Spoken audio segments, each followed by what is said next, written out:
ዛሬ የምናየው መካነቱል መርአቲ ፊል ኢስላም የሴት ልጅ ገናነቷ ልቅና የሴት ልጅ ደረጃዋና ገናነቷ የበላይነቷ በኢስላም ውስጥ ያስቀመጠላት ቦታ ምንድነው የሚለው እናያለን። እንግዲህ መጀመሪያ አላህ Subhanahu Wa Ta'ala ከአደም ጎንን ሲፈጥራት ሰው አርጎ ነው የፈጠራት። በሁለት እግር የምትሄድ ሁለት እጅ ያላት የምትበላ የምትናገር የምትስቅ የምታይ ለወንድ የተሰጠውን አካል የተሰጣት ናት። እቃ እንደሚሸጥ አምሳያ እንስሳ እንደሚሸጥ አምሳያ ጨዋ የሆኑ ሴቶች ገበያ እየወጡ ሰንጋ ተራ ያቆማቸው ነበር አሉ።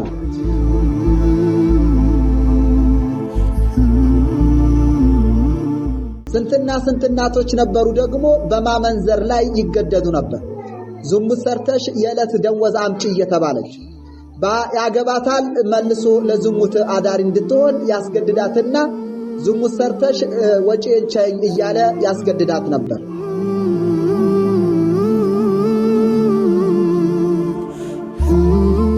ስንትና ስንት እህቶች ነበሩ ደግሞ በግድ ኒካህ የሚያስሩላትና ሚድራት እሳል ወድም ስትል በጣም ያሳዘነው ይገርመው ይሄ ነብዩ ከመላካቸው በስተፊት የነበረው አይደል የሚተርኩልን እኛ በደረስንበት በእኛ እድሜ ራሱ ሴት ልጅ አስገድደው አይደል እንደሚጠልፋት ነበር።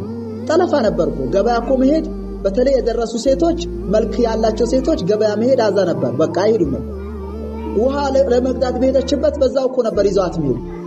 እንደዚህ በዚሁ ነበር እኮ አባት ይመጣና ከዛ አንድ ዙርባ ጫት ይመጣለታል። ልጁን ሽጥቻለ ውሰድ ይለዋል።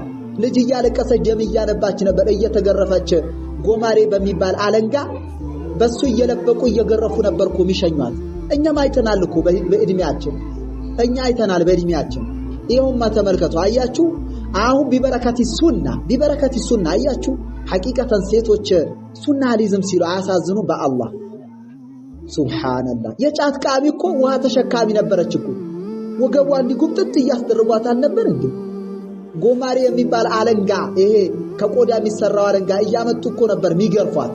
ሰውነቷ ቀያይረው ደም በደም አርገው ነበርኮ ሚለቋት።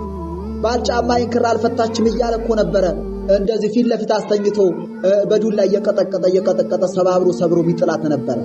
አይጠየቅም ነበር ለምን ተመታ ለምን መታ ተብሎ እየተባለ ወላሂ ይገርማል እኮ። ስንትና ስንት እናቶች ነበሩ ባሎቻቸው ሲሞት ደግሞ ወንድሙ ቤትን ገንጥሎ ገብቶ እሳነን እንትን ይለው በግድ ማለት ሳትፈልግ። ይሄው በእኛም ጊዜ ደርሰንበታል። ይሄው ቢበረከቲ ሱና ነው አሁን ራሱ አወረን ቢበረከቲ እስላም ሱመ ቢበረከቲ ሱና አያችሁ። በነብዩ መላካቸው ምክንያት እንዲሁም በሱና ምክንያት ነው ይሄንን ድንቁርና ጨለማን እየተወገደ ያለው ማለት ነው። ተመልከቱ የሴት ልጅ ደረጃዋ በኢስላም ውስጥ ያላት ደረጃ ምን ይመስላል? ምን አክል ነው?